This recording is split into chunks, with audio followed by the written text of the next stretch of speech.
drinking today? Well, cheers first. This is the Goose Island, Illinois. It's an Imperial IPA. So it pretty much means it's got a lot of hop flavor, a little bit more alcohol than most. It's about 9%. All right, well, I'm gonna take a sip. Nothing like a good beer in the morning. It's delicious. So I love this style of beer, but can't have too many because it's 9%. You'll be feeling pretty good in a couple of them. In a couple minutes. Yeah. By the end of this, we're gonna be falling side to side. You guys have a lot of craft beer.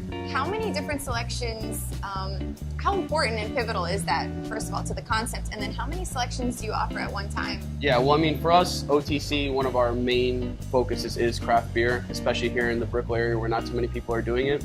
We offer 12 beers on draft and another 12 in bottle. And what makes our beers a little bit different is that we constantly rotate our tap. So we have like 4 that kind of stay the same, which are our local like kind of home run beers. And then outside of that, we like to be very seasonal and showcase a lot of like limited release stuff.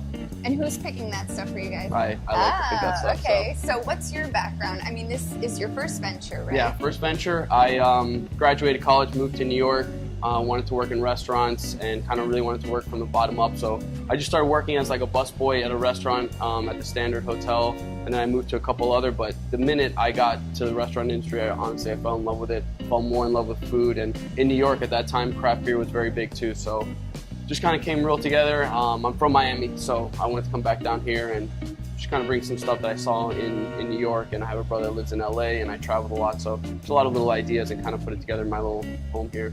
How would you describe OTC in your own words? So OTC, we serve modern American food, craft beer, and wine. And within our kind of food label, what makes us special is that we make everything from scratch. So our mayonnaise is made from scratch, all our burgers, every component that you see in our burger is made from scratch, all the pastas. So that's kind of like what's dear, most central to who we are, is making it from scratch and using high quality ingredients. When you started out, it was somewhat of a different venture. Yeah. It was more of a counter service. Correct.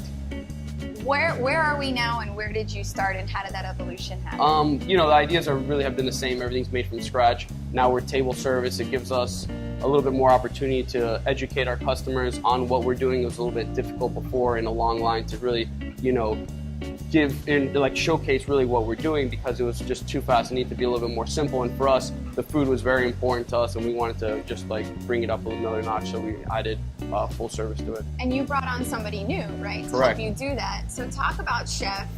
You know, he had a background here on Brickell. So we have Chef Anaya, Chef Jacob Anaya. He was, you know, neighborhood guy. He's right here at the Mandarin Oriental at Azul. He came in here for brunch one day, and we just got to talking, and I told my dad, I was like, man, I hope one day I get to work with somebody at that level. And as we were kind of figuring out where to take OTC, he was the first person we called, and we're very happy to have him. I mean, he brings such a unique look at all the food that we were doing before.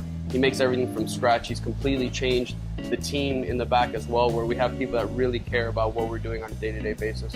Chef Anaya came from the Mandarin Oriental, which was obviously quite different, a little more modern, a little more upscale. What has he done? How has he brought that here, changed things up a bit? Well, we actually use a lot of the same equipment that he used over there. So we actually have a sous vide machine. So that's kind of what's cool about OTC, is that it's a lot of the same ideas, but we've kind of just dumbed it down and made it a little bit more comfort food and made it more kind of everyday. I don't think people want to have, you know, foams every single day or this, that, and the other. You know, people just want a cool, creative burger, and that's kind of what we've done here. You know, we have 2 burgers that we do, and every component in there is made from scratch. So he brings the same mentality and focus, but just makes it a little bit more playful neighborhood vibe.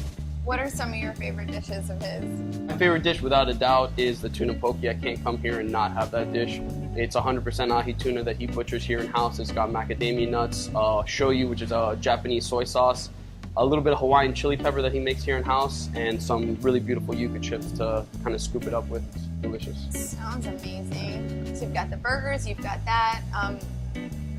Brunch is obviously very popular here. Yeah, brunch is brunch Saturday is and Sunday, right? Yeah, Saturday and Sunday from 10:30 in the morning to 3 p.m. People can sit inside, outside. We offer bottomless mimosas, which is, you know, one of the biggest keys to its popularity. People come here and bring your dogs, invite friends, stay as long as you want.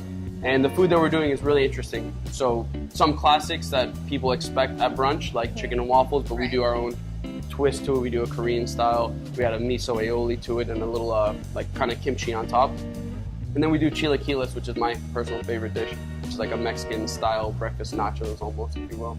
Recently, and this is kind of exciting, let's talk about the growlers and what you're doing with the beer. We've got them behind us, but explain, how did this come to be? Is this something you always wanted to do? You knew? Well, in New York, we saw a lot of growlers, and then, you know, I'd say over the last year, due to a lot of breweries opening up in South Florida, you see a lot more growlers, and pretty much the idea behind it is draft beer to go.